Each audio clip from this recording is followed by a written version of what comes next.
This is taken so for granted that, for example, if you Google Allah, Google AI would just spit this out. Reflection. This is what Google AI teaches us about the God of Islam. It says in Islamic theology, Allah is considered immaterial and incorporeal, meaning he is not composed of matter and does not have a physical body. This concept is central to the belief in God's unique and transcendent nature, distinct from anything created. Islam strictly rejects anthropomorphic descriptions of Allah, anthropomorphic, in the form of a man. Islam, Google AI, how you gonna argue? Google AI. Islam strictly rejects anthropomorphic descriptions of Allah, which would portray him as having human-like physical attributes. Islam rejects such. This is because any physical form would limit his divine nature. This is what is spat out. You Google Allah. Your first introduction to Islam and its God. But you should know, family, that this is not Islam. It is Arabized Greek philosophy masquerading as Islam.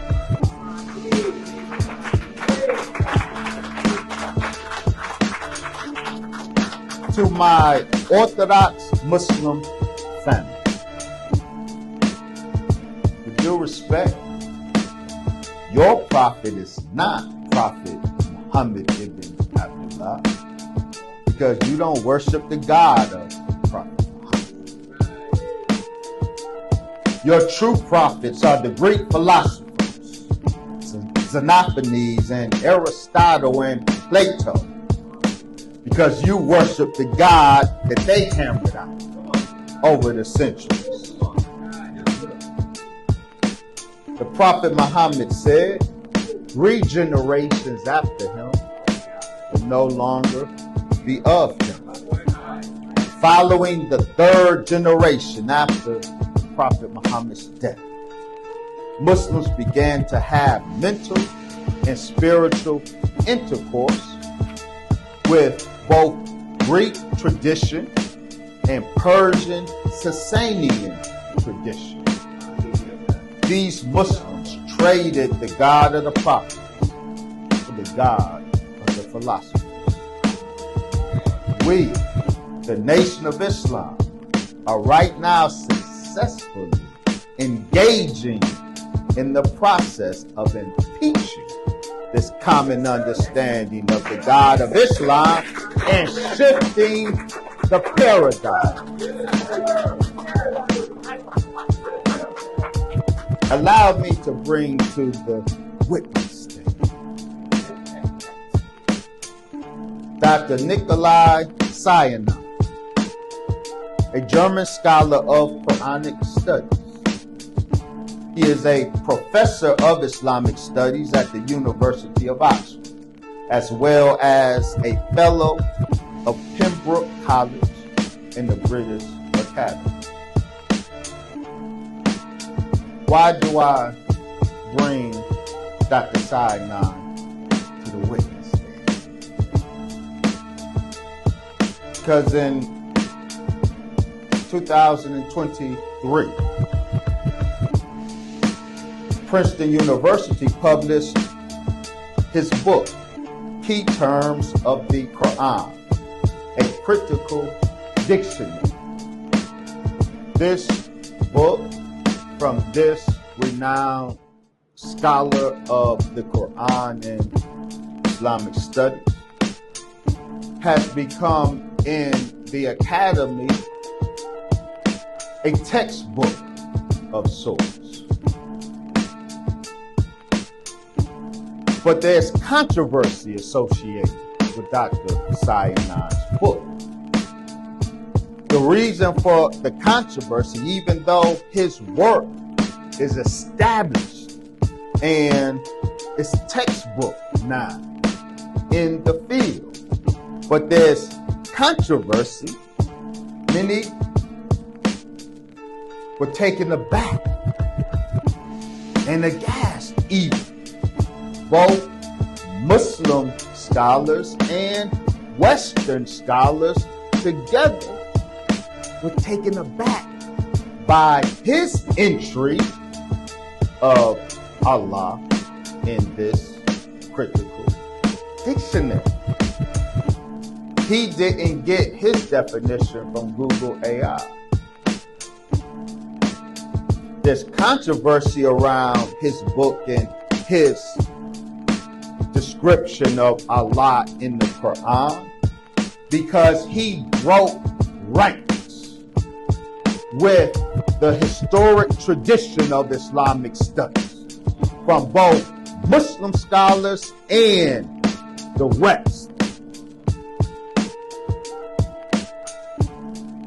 He says in this textbook of Quranic terms, let's read some excerpts and I'm going to unpack. We're almost done.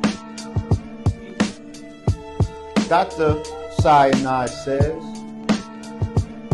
the Quran does not conceive of God as immaterial. See, all of these years, it has been theological prejudices that have been imposed on the Quran. Theological prejudices informed by the principles of Greek philosophy. And so, for the last 1,000 years,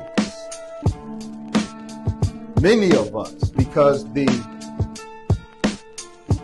Islam was successfully, fully hijacked. Old Islam was successfully, fully hijacked by the 12th and 13th century. From then on,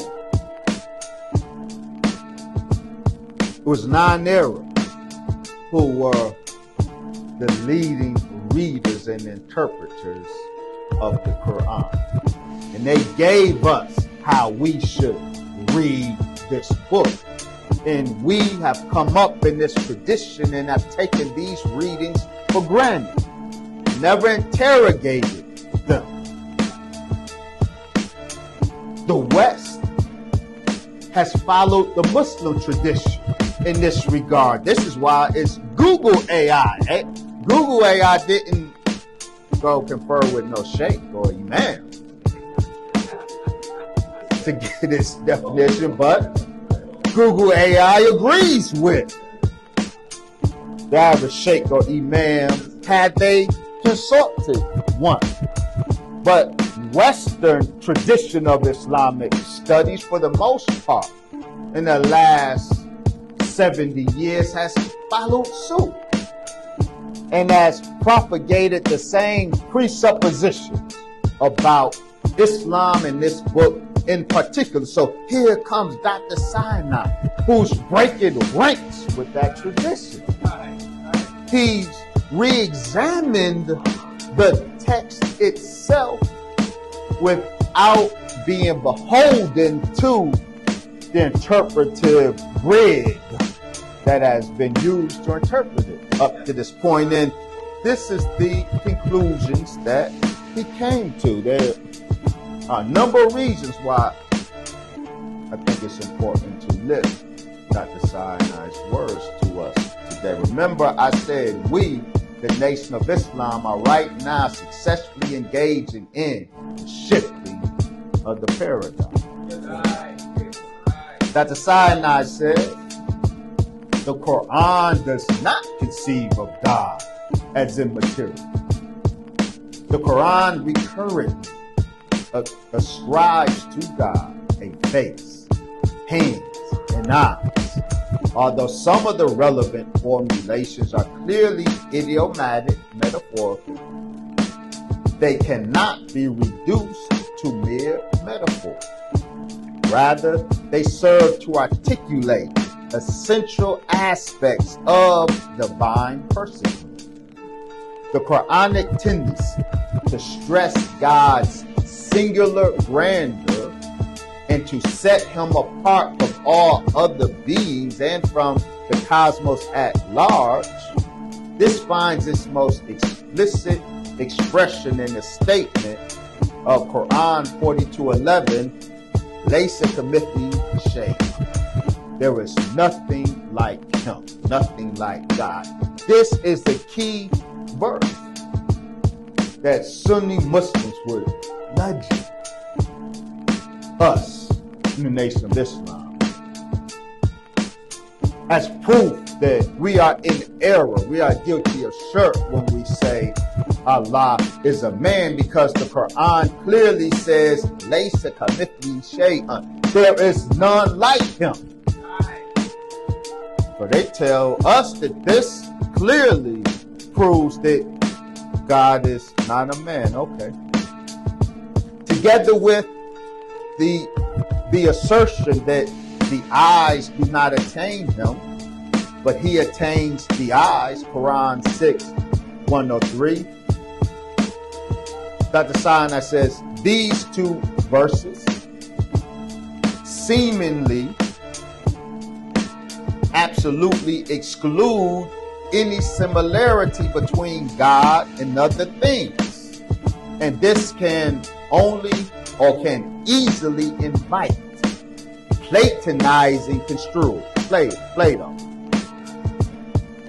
Platonizing construes of the Quran's deity as being ontologically different from his creatures and dwelling in a domain of being that is separate from that of material objects, making God intrinsically invisible and immaterial. What Dr. Sinai is saying, while he starts with the God of the Quran is not immaterial, he concedes that these two verses, there is none like him, and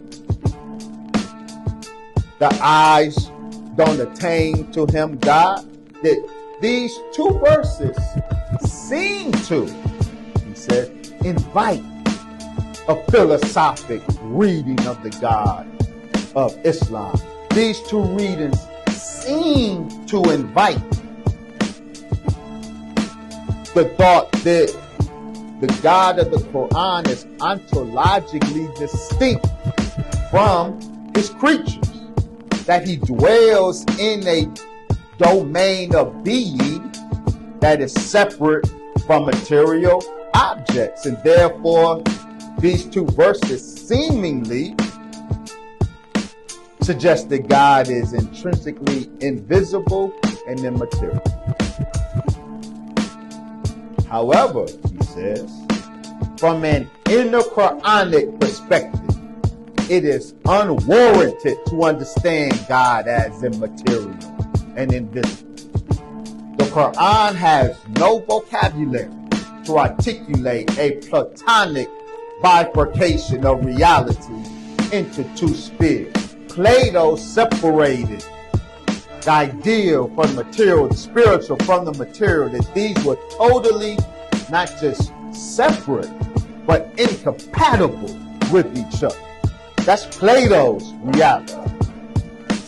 He says the Quran has no vocabulary to articulate such a Platonic bifurcation of reality into two spheres, a material and a corporeal. He says the Quran considers God to be at least in principle visible and to be spatially located. insofar as the properties of being visible and being spatially located do seem to be common to both God and his creatures, the Quranic portrayal of God is indeed that of an embodied being, as persuasively argued by W. Wesley Williams. Who is this fellow? The Quran does not depict, as persuasively argued by W. Wesley Williams, the Quran does not depict God as being inherently invisible, but rather illustrates the overpowering and potentially lethal nature of an unmitigated theophany. A theophany is when God himself appears physically to his servants.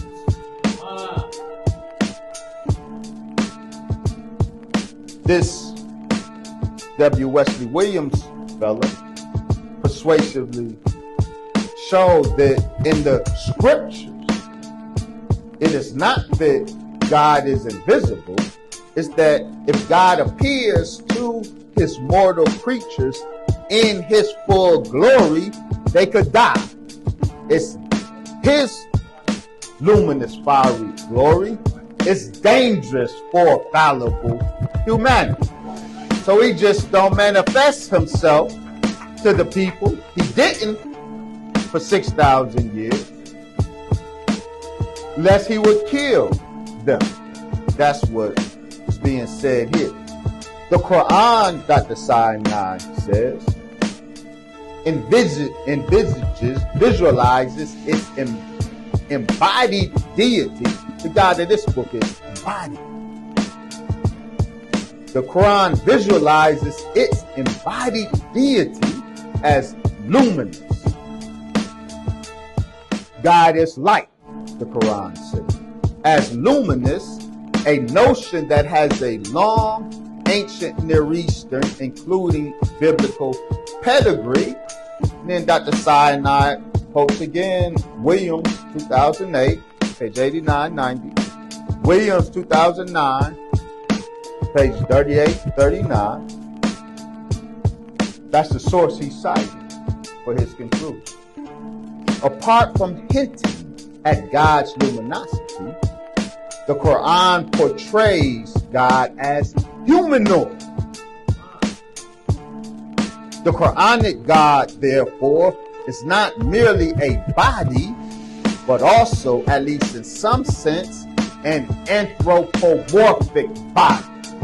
The God of this book, his entry in the critical dictionary of Quranic terms, his entry on Allah declares that the God, the Allah of this book, has an anthropomorphic body. Thus, the Quran stands in a tradition that has been appropriately called transcendent anthropomorphism. And who called it transcendent anthropomorphism? This Williams fellow.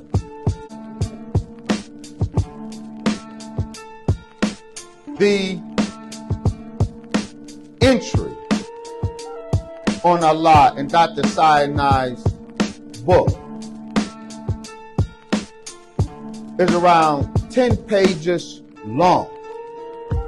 It created a lot of controversy because, as you see, he has totally broken ranks with the whole body of Islamic tradition in the East and in the West. He's saying no. The God of this book has a human body. He can be seen.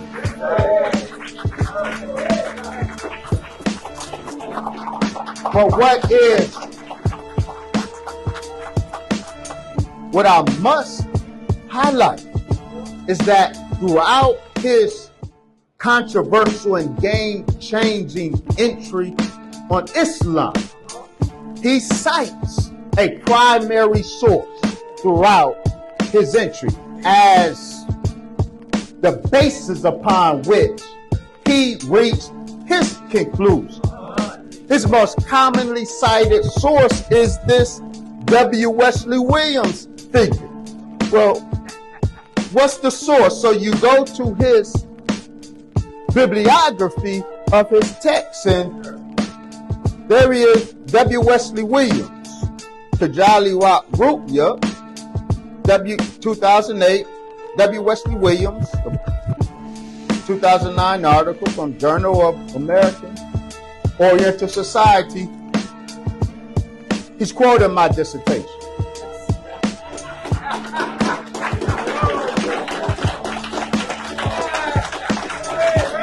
That's the W. Wesley Williams fellow.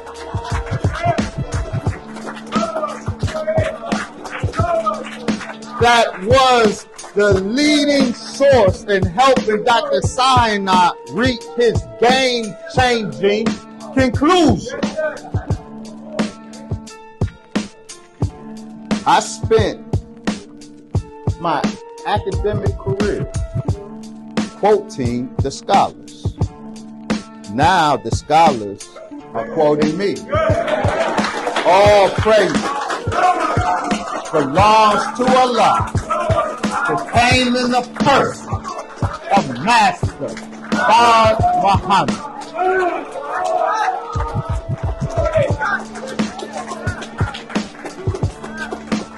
What I'm saying, dear family, what I'm saying is that we are shifting the paradigm. So now it's not the time for any of us to get weak in our faith. We winning. We winning. We ain't taking no more air. Those who are feeling 1975